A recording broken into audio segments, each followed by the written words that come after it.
రాజకీయం ఒక్కసారిగా వేడెక్కింది. ఏప్రిల్ 20వ తేదీన ప్రస్తుత ముఖ్యమంత్రి రేవంత్ రెడ్డి, మాజీ ముఖ్యమంత్రి కేసీఆర్ ఇద్దరు ఒకే జిల్లాలో పర్యటిస్తుండటంతో రాష్ట్ర వ్యాప్తంగా ఉత్కంఠ నెలకొంది. కరీంనగర్ తూర్పున రేవంత్ రెడ్డి పర్యటన ఉంటే పశ్చిమ దిశలో కేసీఆర్ సభ ఖరారైంది. ఉమ్మడి కరీంనగర్ జిల్లా వేదికగా తెలంగాణ రాజకీయం ఒక్కసారిగా వేడెక్కింది. ఏప్రిల్ 20వ తేదీన ప్రస్తుత ముఖ్యమంత్రి రేవంత్ రెడ్డి, మాజీ ముఖ్యమంత్రి కేసీఆర్ ఇద్దరు ఒకే జిల్లాలో పర్యటిస్తుండటంతో రాష్ట్ర వ్యాప్తంగా ఉత్కంఠ నెలకొంది. కరీంనగర్ తూర్పున రేవంత్ రెడ్డి పర్యటన ఉంటే పశ్చిమ దిశలో కేసీఆర్ సభ ఖరారైంది. ముఖ్యమంత్రి రేవంత్ రెడ్డి పర్యటన ప్రధానంగా కాళేశ్వరం ప్రాజెక్టు చుట్టూ సాగనుంది. మేడిగడ్డ బ్యారేజీలో కుంగిపోయిన 7 బ్లాక్ పిల్లలను ఆయన స్వయంగా పరిశీలించనున్నారు. అనంతరం ఇరిగేషన్ అధికారులతో క్షేత్రస్థాయిలో సమీక్ష నిర్వహించి వర్షాకాలంలోపే యుద్ధ ప్రతిపాదికన చేపట్టాల్సిన మరమ్మతులపై దిశానిర్దేశం చేయనున్నారు. సీఎం పర్యటనలో భాగంగా కాఠారం మండలం నస్తూరుపల్లి వద్ద భారీ ప్రజాపాలన బహిరంగ సభను నిర్వహించనున్నారు. ఇందుకోసం కాంగ్రెస్ శ్రేణులు 40 ఎకరాల్లో భారీ ఏర్పాట్లు చేస్తున్నారు. గత ప్రభుత్వ హయాంలో జరిగిన ఇరిగేషన్ వైఫల్యాలపై రేవంత్ రెడ్డి ఈ వేదిక విరుచుకుపడే అవకాశం ఉందని పార్టీ వర్గాలు భావిస్తున్నాయి. మరోవైపు మాజీ ముఖ్యమంత్రి కేసీఆర్ చాలా కాలం తర్వాత బహిరంగ సభలో పాల్గొనబోతున్నారు. జగిత్యాలలో బీఆర్ఎస్ నిర్వహించే ఈ సభకు భారీ ప్రాధాన్యత ఉంది. మాజీ మంత్రి జీవన్ రెడ్డి గులాబీ గూటికి చేరుతున్న తరుణంలో కేసీఆర్ తన ప్రసంగం ద్వారా క్యాడర్లో కొత్త ఉత్సాహాన్ని నింపాలని చూస్తున్నారు. దాదాపు 1,00,000 మందిని సమీకరించే లక్ష్యంతో బీఆర్ఎస్ నేతలు నియోజకవర్గాల వారీగా ఇన్ఛార్జీలను నియమించారు.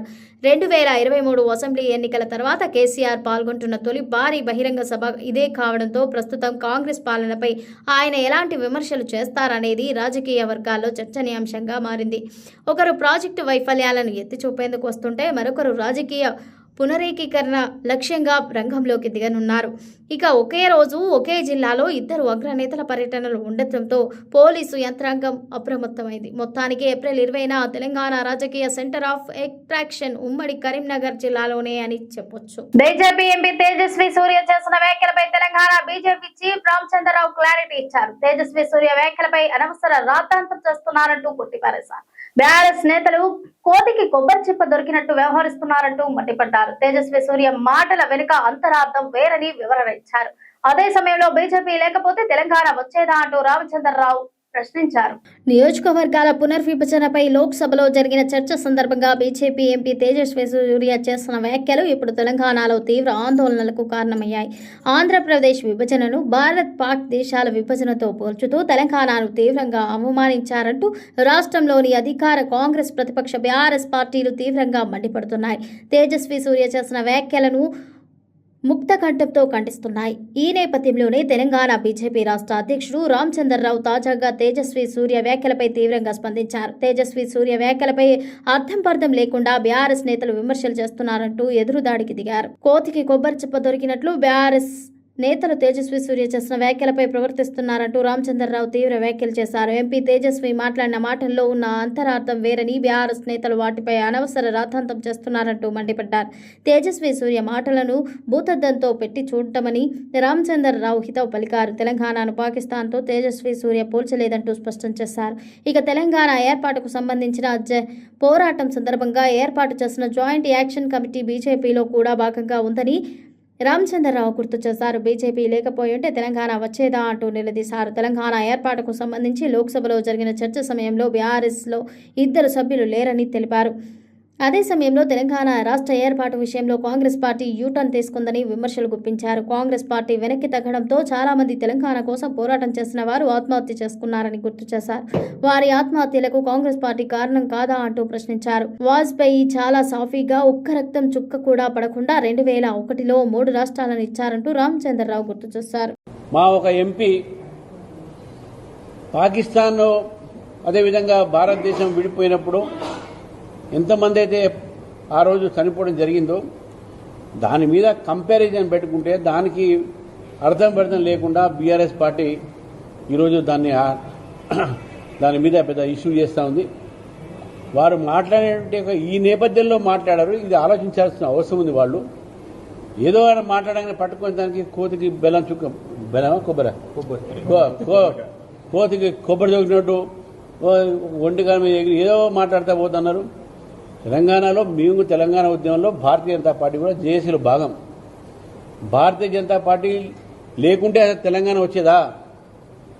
డీలిమిటేషన్ బిల్లుపై రచ్చ జరుగుతున్న సంగతి తెలిసిందే. ముఖ్యంగా దక్షిణాది రాష్ట్రాలకు ఈ బిల్లులు తీవ్రంగా వ్యతిరేకిస్తున్నాయి. డీలిమిటేషన్ బిల్లుతో దక్షిణాది రాష్ట్రాలకు తీవ్ర అన్యాయం జరుగుతోందని ఆరోపిస్తున్నాయి. దక్షిణ భారత్ ను రాజకీయంగా దెబ్బతీసేందుకు కుట్ర జరుగుతోందని చెబుతున్నాయి.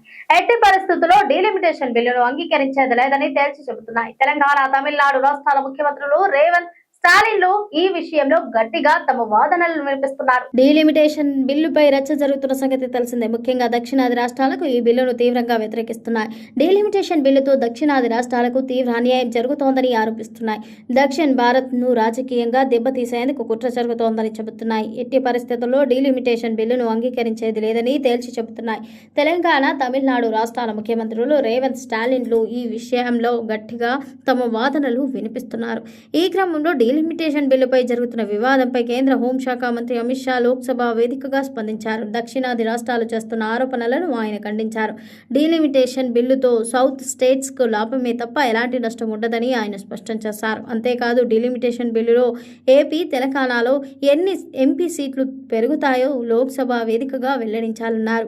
మహిళా రిజర్వేషన్ బిల్లుపై పార్లమెంటులో జరిగిన చర్చ సందర్భంగా కేంద్ర హోంశాఖ మంత్రి అమిత్ షా మాట్లాడారు. నియోజకవర్గాల పునర్విభజనపై దక్షిణాది రాష్ట్రాలు తప్పుడు ప్రచారం చేస్తున్నాయంటూ పునర్విభజన తర్వాత దక్షిణాదికి కూడా మేలు జరుగుతోందని నిరూపించే గణాంకాలను ఆయన సమర్పించారు.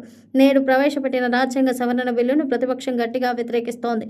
తాము మహిళా రిజర్వేషన్కు వ్యతిరేకం కానప్పటికీ కోటాతో పునర్విభజనను జత చేయాలన్న ప్రభుత్వ చర్చ 2029 ఎన్నికల కోసం లోక్సభ సీట్లను తమకు అనుకూలంగా మలుచుకోవడానికి చేస్తున్న ఒక అవకాశవాద పథకమని స్పష్టం చేస్తోంది. 2011 జనాభా లెక్కల డేటా ఉపయోగించి జనాభా ఆధారిత నియోజకవర్గాల పునర్విభజన చేయడం వల్ల దక్షిణ రాష్ట్రాలు పార్లమెంటులో అట్టడుగుకు నెట్టివేయబడతాయి. ప్రతిపక్షాల ప్రధాన అభ్యంతరం ప్రతి రాష్ట్రానికి పార్లమెంటులో సమాన ప్రాధాన్యత ప్రాతినిధ్యం ఇవ్వాలనే సమైక్యవాద సూత్రాలకు ఇది విరుద్ధమంటూ వారు వాదించారు. అయితే ప్రభుత్వం ప్రతిపక్షాల వాదనలను తోసిపుచ్చింది. ప్రణాళికలో ఉన్న 50% సీట్ల పెంపు వల్ల దక్షిణ భారతదేశంలోని ప్రతి రాష్ట్రానికి మరిన్ని సీట్లు లభిస్తాయని వాదించింది.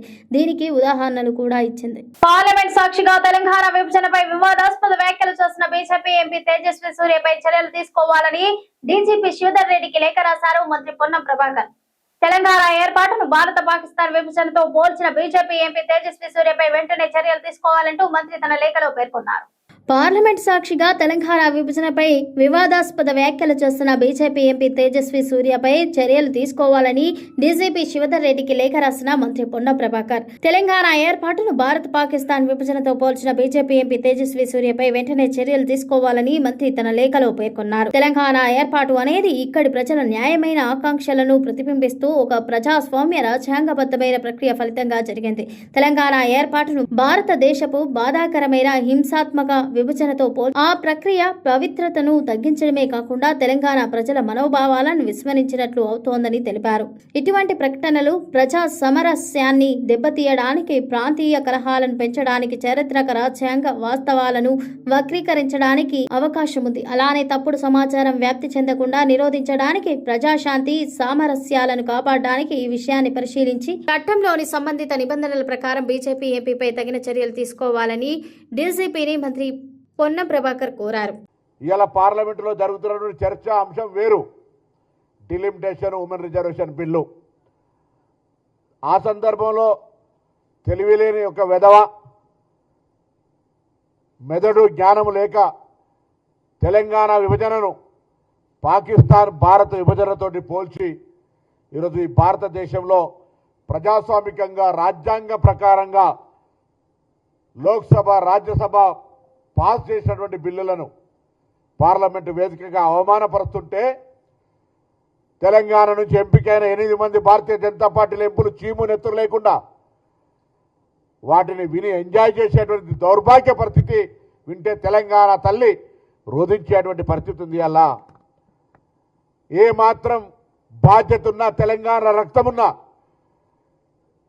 తేజస్వి గారు మాట్లాడినటువంటి మాటలు తెలంగాణ ప్రజల ఆత్మగౌరవం కాదు, అమరవీరుల ఆత్మక్షోభని కాదు, అవమానపరచడమే కాదు, ఇలా తెలంగాణ యావత్తు ఉద్యమ స్ఫూర్తికి విఘాతం కలిగించే విధంగా మాట్లాడినారు. ఏ రాజ్యాంగంగా ఏర్పడలేదా?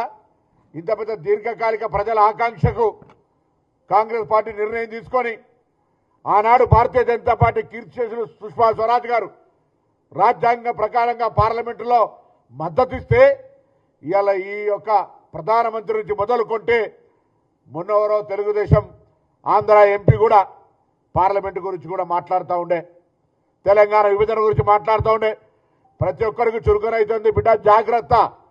తెలంగాణ ఉద్యమకారులంతా ఒకవేళ ఎందుకులే విభజన జరిగింది కదా, ఎవరి విభజన దాకానే పోరాటం, విభజన తర్వాత ఎవరి బతుకులు వాళ్ళు బతకాలనుకుంటే జ్ఞానం లేక అజ్ఞానంతో పార్లమెంటరీ వ్యవస్థలో రాజ్యాంగాన్ని అవమానపరిచే విధంగా తేజస్వి మాట్లాడుతున్నటువంటి మాటలు ఈరోజు దేశ ప్రజాస్వామ్యానికి అగౌరవం. ప్రధానమంత్రి గారు కూడా వాటిని వినాలి. కాంగ్రెస్ పార్టీ మా నాయకుడికి రాహుల్ గాంధీ గారు కూడా మెయిల్ చేశాం. అది పార్లమెంట్లో తొలగించేదాకా, ఆ పార్లమెంటు రికార్డుల నుంచి ఆ పదాలు తొలగించేదాకా డిమాండ్ చేయాలని కూడా కోరుతా ఉన్నాం. సిగాచి ప్రమాద బాధితులకు ఇచ్చిన హామీని కూడా నిలుపుకోలేక తన అసమర్థతను సీఎం రేవంత్ రెడ్డి మరోసారి చాటుకున్నారని BRS deputy floor leader Harish Rao విమర్శించారు. 4 కోట్ల రూపాయల సాయం అంటూ సిగాచి బాధితులను నమ్మబలికి అందులో సగం కూడా వారికి చేర్చని రేవంత్ రెడ్డి నయవంచనలో తనను మించిన వారు లేరంటూ నిరూపించుకున్నారంటూ అన్నారు. ఆ బూటకు మాటలు చెప్పడం, ఆ తర్వాత తాను చెప్పిన మాటలకే విలువ ఇవ్వకపోవడం రేవంత్ రెడ్డికే చెల్లుతుందంటూ హరీష్ రావు విమర్శించారు. సిగాచి పరిశ్రమ అగ్ని ప్రమాదంలో 54 మంది అమాయక కార్మికులు ప్రాణాలు కోల్పోతే ఆ బాధితుల కుటుంబాలను ఆదుకోవడంలో రాష్ట్ర ప్రభుత్వం ఆడుతున్న నాటకాలు అసెంబ్లీ సాక్షిగా బట్టబయలయ్యాయని హరీష్ రావు అన్నారు. ప్రమాదం జరిగిన వెంటనే ఘటనా స్థలానికి వెళ్లిన ముఖ్యమంత్రి రేవంత్ రెడ్డి, మంత్రులు వివేక్, దామోదర్ రాజనరసింహ మృతదేహాల సాక్షిగా ఒక్కో కుటుంబానికి 1 కోటి రూపాయల పరిహారం ఇస్తామని ఆర్భాటంగా ప్రకటించారని తెలిపారు. కానీ ఇదంతా కంటితుడుపు చర్య అని, బాధితులకు జరిగిన న్యాయం శూన్యమని ప్రభుత్వం అసెంబ్లీలో ఇచ్చిన లిఖిత పూర్వక సమాధానంతో తేటతెల్లమైందని పేర్కొన్నారు. మాట ఇచ్చి తప్పడం ముఖ్యమంత్రి రేవంత్ రెడ్డికి అలవాటుగా మారిందనడానికి ఈ ఘటనే నిదర్శనమంటూ వ్యాఖ్యానించారు. యాజమాన్యం ప్రభుత్వం కుమ్మక్కై పరిహారం లెక్కల్లో చేస్తున్న మోసం అంతా ఇంత కాదని హరీష్ రావు అన్నారు. ప్రభుత్వం అసెంబ్లీలో సమర్పించిన అధికారిక లెక్కల ప్రకారం 54 మంది బాధితులకు కలిపి ఇప్పటి వరకు చెల్లించిన 24.51 కోట్లను విభజించి చూస్తే ఒక్కో కార్మికుడి కుటుంబానికి సగటున అందించిన పరిహారం కేవలం 45.40 లక్షలు మాత్రమే అని తెలిపారు.